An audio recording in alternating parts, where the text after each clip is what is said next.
Paramedical with तभी में आपका स्वागत है। आज की क्लास में हम बात करेंगे नेफ्रॉन क्या होता है। अगर आपने कल की क्लास नहीं ली तो वो एक बार जाके आप कल की क्लास ले लीजिए, फिर ही आप नेफ्रॉन पर आना। क्योंकि आपने अगर किडनी के बारे में अच्छे से नहीं पढ़ा तो आपको नेफ्रॉन के बारे में पता नहीं चलेगा। तो सबसे पहले हम नेफ्रॉन के बारे में पढ़ते हैं, थोड़ा बहुत समझते हैं हम डायग्राम से। नेफ्रॉन क्या होता है, इनके पार्ट कौन कौन से होते हैं, स्ट्रक्चर क्या होता है एंड इनके फंक्शनल क्या होता है, वो आपको सभी पता लग जाएगा। तो सबसे पहले हम बात करते हैं नेफ्रॉन की स्ट्रक्चर के बारे में समझते हैं। तो सबसे पहले इफ्रेंट आर्टरी की बात करते हैं। इफ्रेंट आर्टरी में क्या होता है, जो रीनल आर्टरी से ब्लड आता है, कहाँ से आता है, रीनल आर्टरी से ब्लड आता है, फिर कहाँ जाता है, फिल्ट्रेशन होकर कहाँ जाता है, इफ्रेंट आर्टरी। सबसे पहले ए से समझ लेता है इफ्रेंट आर्टरी, फिर इससे समझ लेता है इफ्रेंट आर्टरी। तो सबसे पहले रीनल आर्टरी से ब्लड आता है, जो कहाँ पर जाता है, इफ्रेंट आर्टरी से आगे की तरफ जाता है, जो क्या होता है, फिल्ट्रेशन होके आगे की तरफ जाता है। अगर हम यहाँ पर बात करें, जो ग्लोमेरुलस है इसका काम क्या होता है, जो एक ये बोल सकते हैं कि एक कप से एक आकृति होती है। जो क्या होती है, एक कप से एक आकृति होती है। यहाँ पर बहुत सारी जो कि ग्लोमेरुलर जो आर्टरीज वगैरह है, रीनल आर्टरी वगैरह आती है, जो बोल सकते हैं अपन, जो बोल सकते हैं हम यहाँ पर एक तरह से मैगी की जैसी आकृति हो जाती है। या बोल सकते हैं बहुत सी जो आकृति है ग्लोमेरुलर पर आकर रुक जाती है, यहाँ पर फिल्ट्रेशन होती है। तो ग्लोमेरुलर का काम क्या होता है, यहाँ पर फिल्ट्रेशन का काम होता है, जो कि एक कप से आकृति होती है। एंड रीनल आर्टरी से जो ब्लड आता है इफरेंट आर्टरी की तरफ जाता है, फिर ग्लोमेरुलर पर यहाँ पर रुक कर फिर कहाँ पर जाता है, इफरेंट आर्टरी, जो फिल्ट्रेशन होकर आगे की तरफ जाता है। सब हम यहाँ पर बात करें वुमेन्स कैप्सूल्स क्या है, कैप्सूल्स क्या है, इसकी बात करें तो हम बोल सकते हैं कि कप जैसी आकृति होती है। यह कप जैसी आकृति होती है, यहाँ पर एक फिल्ट्रेशन लगा होता है, एक झिल्ली लगी होती है। तो यहाँ से हम बोल सकते हैं कि 20% जो कि फिल्ट्रेशन होता है ब्लड, या बोल सकते हैं कि 80% फिल्ट्रेशन होकर ब्लड कहाँ पर जाता है, इफरेंट आर्टरी की तरफ जाता है। एंड 20% जो ब्लड बच जाता है, जो फिल्ट्रेट नहीं हो पाता है, वो कहाँ पर जाता है, प्रोक्सिमल कन्वर्टेड ट्यूबुल्स, जो क्या बोल सकते हैं, पीसीटी, पीसीटी की तरफ जाता है। अगर हम पीसीटी की बात करें तो क्या होता है, यह बोल सकते हैं कि जो किसके अटैच होती है, इफरेंट आर्टरी के अटैच होती है, उसको क्या बोलते हैं हम, पीसीटी बोलती है। क्या बोलते हैं, प्रोक्सिमल बोलते हैं, प्रोक्सिमल बोलते हैं। तो इसमें दो असेंडिंग होते हैं, जो ऊपर नीचे की तरफ जाता है उसको क्या बोलते हैं, descending in loops of hand. And जो ऊपर की तरफ जाता है, जो भी ब्लड वगैरह जो बोल सके हैं फिल्ट्रेशन होकर जाता है, उसको क्या बोलते हैं, असेंडिंग लूप ऑफ हेनले। जो नीचे की तरफ ब्लड जाता है उसको क्या बोलते हैं, डिसेंडिंग। जो ऊपर की तरफ जाता है उसको क्या बोलते हैं, असेंडिंग लूप ऑफ हेनले। अगर हम यहाँ पर बात करें डिस्टल ट्यूबुल्स क्या होती है, जो बोल सकते हैं हम ग्लोमेरुलर से दूर भाग होता है, उसको क्या बोलते हैं, डिस्टल ट्यूबुल्स बोलते हैं। एंड जो ग्लोमेरुलर के पास वाले भाग को क्या बोलते हैं अपन, पास वाले के भाग के क्या बोलते हैं, प्रोक्सिमल, क्या बोलते हैं, प्रोक्सिमल। तो इसमें आपको दो भाग देखने को मिलता है, जैसे proximal and distal, distal tubules. तो प्रोक्सिमल वो भाग होता है जो क्या बोलते हैं, फिल्ट्रेशन वाले भाग की तरफ होता है, फिल्ट्रेशन ब्लड की तरफ होता है, उसको क्या बोलते हैं, प्रोक्सिमल ट्यूबुल्स बोलते हैं। जो बोल सकते हैं कि डिस्टल, बोल सकते हैं कि ग्लोमेरुलर से दूर वाले भाग को क्या बोलते हैं, डिस्टल ट्यूबुल्स बोलते हैं। यहाँ पर कंडक्टिंग डक्ट को लास्ट में कौन सा भाग आता है, कनेक्टिंग डक्ट। क्या होता है, जो भी ब्लड आया है फिल्ट्रेशन, या जो बोल सकते हैं कि जो ब्लड आ गया है, उस ब्लड में कहाँ की तरफ जाता है, जो किडनी में, किडनी की ओर तरफ जाता है। वहाँ पर क्या होता है, फिल्ट्रेशन करने का काम क्या होता है, किडनी का फिल्ट्रेशन करने का काम होता है। बोल सकते हैं अपन जो लास्ट वाला भाग है, जो नेफ्रॉन का लास्ट वाला भाग है, वो क्या है, कंडक्टिंग डक्ट। जो लास्ट में होता है, जो नेफ्रॉन के लास्ट वाला भाग क्या होता है, कंडक्टिंग डक्ट होता है। थोड़ा बहुत हम यहाँ से वापिस समझते हैं कि इफरेंट आर्टरी क्या होता है एंड इफरेंट आर्टरी क्या होता है। सबसे पहले हम यहाँ पर बात करें, जो इफरेंट आर्टरी है, जो इफरेंट है वो क्या होता है, जो रीनल आर्टरी से ब्लड लेकर आती है। कहाँ से आती है? रीनल आर्टरी से जो ब्लड आता है वो क्या होता है? अशुद्ध ब्लड हो रहा है, जो फिर आगे कहाँ पर जाता है? ग्लोमेरुलर, जो वोमन्स है ग्लोमेरुलर, यहाँ पर क्या होता है? फिल्ट्रेशन होता है। क्या होता है? फिल्ट्रेशन होता है। फिल्ट्रेशन होने के बाद में आगे ब्लड कहाँ जाता है? इफरेंट आर्टरी की तरफ जाता है। जो ये कप शेप आकृति होती है उसको क्या बोलते हैं अपन? वोमन्स कैप्सल्स। क्या बोलते हैं अपन? वुमेन्स कैप्सल्स बोलते हैं। जो क्या होती है, जो कि 20% वाला भाग है, जो कहाँ पर चला जाता है? पीसीएल की तरफ जाता है, प्रोक्सिमल कन्वर्टेड ट्यूबुल्स की तरफ जाता है। जो बोल सकते हैं फिल्ट्रेशन वाला भाग है, जो 80% वाला भाग है, जो कहाँ पर जाता है? इफरेंट आर्टरी की तरफ जाता है। जो बोल सकते हैं अलग अलग कैपिलरीज में डिवाइडेड हो जाता है, जो ब्लड है अलग अलग में डिवाइडेड हो जाता है। हमने पार्ट के बारे में पढ़ लिया, लेकिन हम यहाँ पर बात करें तो दो भाग में, जो कि दो भाग में डिवाइडेड होती है। जो कोर्टेक्स वाला भाग है, कोर्टेक्स में कौन कौन से भाग आते हैं? जैसे प्रोक्सिमल आ गया, डिस्टल कन्वर्टेड ट्यूबुल्स आ गई। ये चीज़ किस में आती है? किस में आती है? कोर्टेक्स वाले भाग में आती है। किस में आती है? कोर्टेक्स वाले भाग में आती है। जैसे इफरेंट आर्टरी या इफरेंट आर्टरी, ग्लोमेरुलर, वोमन्स, ये किस में वाले भाग में आते हैं? कोर्टेक्स वाले भाग में आती है।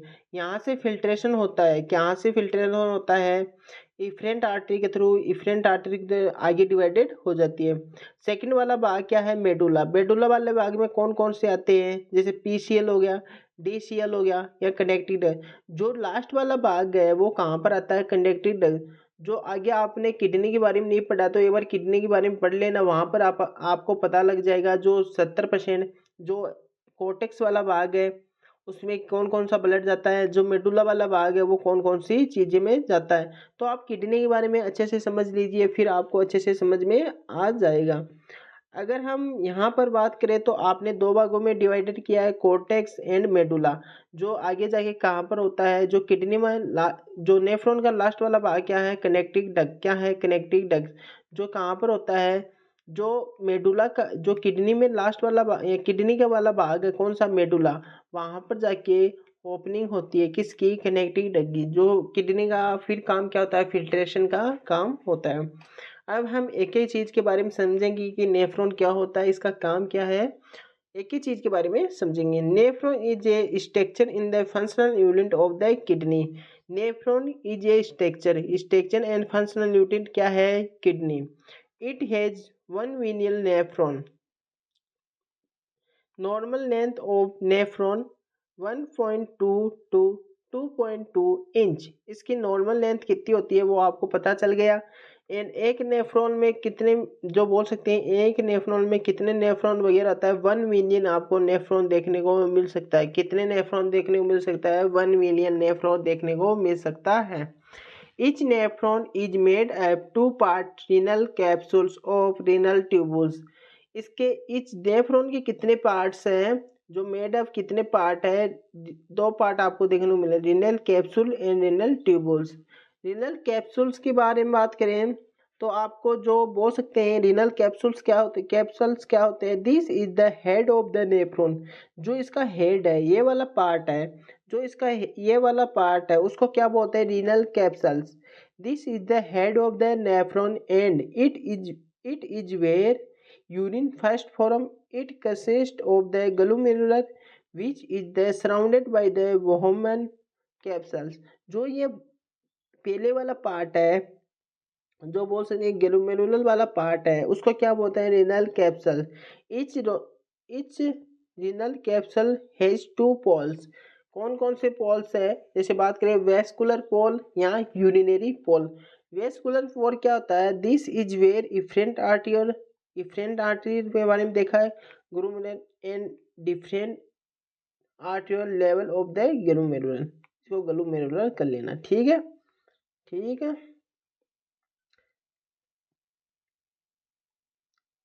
यूरिनरी पोल क्या होता है? This is area where filtration produce by exit and enter the first part of the tubules. जो यूरिनरी पोल्स होता है वो क्या होता है? फिल्ट्रेशन का क्या करता है? प्रोड्यूस एग्जिट एंड इंटर वाला पार्ट होता है, first part of the tubules का होता है। फिर क्या है? Renal tubules filtrate from the glomerular enter the tubules where urine continually from. आगे बात करें part of the nephron. Nephron के कितने पार्ट है? Proximal convoluted tubules PCT, loop of Henle, distal converted tubule DCT, the connective duct. इनके बारे में हमने पढ़ा है, समझा है पहले। अब एक ही चीज के बारे में पढ़ते हैं। प्रोक्सिमल कन्वर्टेड ट्यूबुल्स जिसको क्या बोलते हैं? पीसीटी। क्या बोलते हैं? पीसीटी। अब हम proximal converted tubules each part of the renal tubules it is normal length। इसकी नॉर्मल लेंथ कितनी होती है? 14 mm। कितनी होती है? 14 mm। एंड डायमीटर की बात करें तो 55 माइक्रोमीटर इसकी लेंथ है। आपको किसकी लेंथ देखने को मिलेगी? पीसीटी की लेंथ देखने को मिलेगी। एंड डायमीटर की बात करें तो 55 एंड डायमीटर की बात करें तो 14 mm। कितनी है? 14 mm। आगे बढ़ते हैं अपन। आगे बात करें तो loop of Henley it is loop of Henley it is U shape. क्या है? जो लूप ऑफ हेनले है, जो ये चीजें आपको दिखने को मिल रही है उसको क्या बोलते हैं अपन? Loop of Henley. क्या बोलते हैं? Loop of Henle. जो क्या है? एक यू शेप है। U shape. It is U shape part is in and it's normal length. जो यू शेप है एंड नॉर्मल लेंथ कितनी है? जो 30 mm है। It help consist PCT and DCT. ये किसकी हेल्प करता है? पीसीटी एंड डीसीटी की हेल्प करता है। Dis distal converted tubules DCT. Normal length of जो ये डीसीटी है, ये वाला पार्ट है जो हम अब इसकी बात करेंगे। ये वाला पार्ट है, जो ये वाला पार्ट है इसको क्या बोलते हैं? डीसीटी। क्या बोलते हैं? DCT. Normal length of DCT is 15 mm and diameter 50 micrometer है। जो नॉर्मल लेंथ है, इसकी लेंथ की बात करें तो 15 mm है। एंड जो इसकी डायमीटर है जो क्या है? 50 माइक्रोमीटर है। Inside of the DCT present principal cell they produce ADH. क्या करता है? जो आपकी एग्जाम के लिए ये चीजें बेस्ड है, जो बेस्ड है आपके एग्जाम में काफी बार यहाँ से प्रश्न पूछा गया, तो ये चीजें याद रखने की आपको जरूरत है। तो ये चीजें आपको याद रखना बहुत ही जरूरी है। ठीक है, ये एग्जाम में पूछा भी गया है। Inside of the DCT present principal cell they produce ADH anti diuretic hormone. It help to the absorption of the water. क्या करता है? Absorption of the water. किसका करता है? पी एडीएच का। क्या करता है? एब्जॉर्प्शन करता है। द कनेक्टिंग जो लास्ट वाला पार्ट है, it is and part of nephron. It is normal length जो क्या है? 22 mm है। Formation of urine. Formation of the urine. Formation of the urine. Formation of the urine. तो सबसे पहले हम पढ़ते हैं कैपिलरी हाइड्रोऑस्मोटिक प्रेशर जो कितना है? 7.3 kPa। जो क्या है? 55 mmHg। द ऑस्मोटिक प्रेशर कितना है आप देख लीजिए। एंड फिल्ट्रेशन हाइड्रोलिक प्रेशर कितना है वो आप देख लीजिए। ठीक है, फिर हम आगे बढ़ते हैं। आगे बात करें तो ग्लोमेरुलर फिल्ट्रेशन। ग्लोमेरुलर फिल्ट्रेशन क्या होता है वो आपने जो हमने पहले बताया था, जो आप डायग्राम में एक बार देख लीजिए, फिर से देख लीजिए। जो यह है ग्लोमेरुलर फिल्ट्रेशन के बारे में हमने यहाँ पर पढ़ा था। ये क्या चीज़ें हैं? फिल्ट्रेशन करता है। जो एक कप शेप आकृति होती है, जिसमें हम बात करें तो यहाँ पर इस तरह की फिल्ट्रेशन लगी होती है, एक झिल्ली लगी होती है। जो इसका काम क्या होता है? फिल्ट्रेशन। क्या काम होता है? फिल्ट्रेशन। जो भी मतलब ब्लड आ रहा है, जो आर्टरी से ब्लड आ रहा है, रीनल आर्टरी के थ्रू ब्लड आ रहा है इफ्रेंट आर्टरी की तरफ, इसका काम क्या होता है? फिल्ट्रेशन करने का काम होता है। जो एक कप शेप आकृति होती है, जो एक कप शेप आकृति होती है, फिर इसका काम क्या होता है? फिल्ट्रेशन का काम होता है। फिल्ट्रेशन का काम होता है। फिर इफ्रेंट आर्टरी की तरफ जाता है ब्लड। जो जो ब्लड फिल्ट्रेट हुआ है वो कहाँ पर जाता है? इफ्रेंट आर्टरी की तरफ जाता है। वही बात है जो हम यहाँ पर पढ़ेंगे अब। अगर हम यहाँ पर ग्लोमेरुलर की बात करें तो क्या है? Blood is filtrate with passing through glomerular capillaries bye filtration membrane. क्या है? Filtration membrane. Filtration fluid is called glomerular filtration only about 1/5 1/5 भाग जो कि बोल सकते हैं द प्लाज्मा इज फिल्ट्रेशन। जो क्या है? ग्लूमिनेशन फिल्ट्रेशन रेट आप देख लीजिए कितनी है, जो आपके एग्जाम में यहाँ से एक चीज़ पूछी गई है, यहाँ से ये चीज़ें आई हुई है, तो ये भी अच्छी तरह से याद रखिए।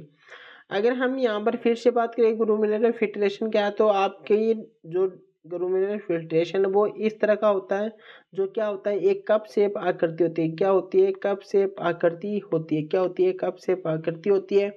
जो इफरेंट आर्टरी से ब्लड आया है, जो इफरेंट आर्टरी से यहाँ से ब्लड आया है, जो इफरेंट आर्टरी से ब्लड आ रहा है, कहाँ से आ रहा है? जो इफरेंट आर्टरी से ब्लड आ रहा है, तो एक बोल सकते हैं एक साउंडेड होती है यहाँ पर, जो एक मैगी की तरह साउंडेड हो जाता है, फिर कहाँ पे जाता है? इफरेंट आर्टरी की तरफ जाता है। जो इफरेंट आर्टरी से ब्लड आ रहा है वो अशुद्ध ब्लड है। जो कहाँ से आ रहा है? रीनल आर्टरी के थ्रू ब्लड आ रहा है। कहाँ से आ रहा है? रीनल आर्टरी के थ्रू ब्लड आ रहा है। फिर यहाँ से फिल्ट्रेशन होता है। क्या होता है? फिल्ट्रेशन। फिर कहाँ पर जाता है? इफरेंट आर्टरी की तरफ जाता है। जो यहाँ पर एक झिल्ली लगी हुई होती है, जो काम करती है? फिल्ट्रेशन का काम करती है। क्या काम करती है? फिल्ट्रेशन का काम करती है। जिसमें क्या होता है, जो नीचे की तरफ है पीसीटी, आपका क्या है? पीसीटी प्रोक्सिमल कन्वर्टेड ट्यूबुल्स है, उसमें क्या होता है 20% आपका जो ब्लड है फिल्ट्रेशन वो आगे की तरफ जाता है। जो इफरेंट आर्टरी है उसमें ब्लड कितना होता है? 80% ब्लड होता है, जो जो कहाँ पर जाता है? इफरेंट आर्टरी की तरफ आगे डिवाइडेड हो जाता है। यहाँ बात करें सिलेक्टिव रे एब्जॉर्प्शन, इसमें क्या है? Mostly absorption into the capillary about the tubules occurring the PCT water electrolyte glucose 60 to 70% filtration is the moduli। इसमें क्या होता है? selective reabsorption। इसमें क्या होता है? mostly absorption into the capillary through tubules occurring the PCT। Water का होता है, इलेक्ट्रोलाइट्स का होता है, ग्लूकोज का होता है, क्या होता है? फिल्ट्रेशन होता है। आगे बढ़ते हैं अपन। आगे बात करें ट्यूबुल सीक्रेशन। ट्यूबुल सीक्रेशन क्या है? Substance not required is fostering material. जैसे क्या होता है? ड्रग्स होगी, इसमें क्या होता है? ड्रग्स वगैरह होगी, तो ये अलग तरह की चली जाती है। ये नहीं है कि इसमें जो कि फिल्ट्रेशन में इंक्लूड कर ले, ये अलग तरह से होता है इसका फिल्ट्रेशन। जैसे ड्रग्स वगैरह होगी, कैलोरीज होगी, their body peritoneum capillaries into the tubules, जैसे amino and PCT, H plus in PCT and DCT, urea loop in Henle, ये क्या होता है? इनका सीक्रेशन होता है। तो हमने जो क्या पढ़ा आज, नेफ्रॉन के बारे में पढ़ा। और भी कुछ डाउट है तो आप पूछ सकते हो। एंड इनके और भी कुछ चीज़ें हैं जैसे फंक्शनल वगैरह, बहुत सी ऐसी चीज़ें हैं जो पीसी के नेफ्रॉन के बारे में हम आगे पढ़ेंगे। एंड जो अभी तक आपकी एग्जाम में यहाँ से प्रश्न पूछा गया, जैसे इफरेंट आर्टरी के बारे में पूछ लिया, पीसीएल पीसीटी के बारे में पूछ लिया, डीसीटी के बारे में पूछ लिया, यहाँ से एक पर्सन आपको एग्जाम में देखने को मिलता ही है। तो आपके लिए यह एग्जाम के बेस पर है। जैसे कि बात करें, जैसे हमने बताया था कि 180 ml वो आपकी एग्जाम में पहले भी पूछा गया है। यहाँ पर बात करें तो यह 1 मिलियन वाला भी आपकी एग्जाम में पूछा गया है। तो ये चीज़ें आपकी जो मोस्ट चीज़ें है वो हमने यहाँ पर कलेक्ट करा दी है। और भी कुछ है वो आगे कलेक्ट करा दिया जाएगा। अभी भी कुछ डाउट है तो आप कमेंट बॉक्स में मैसेज वगैरह कर सकते हो।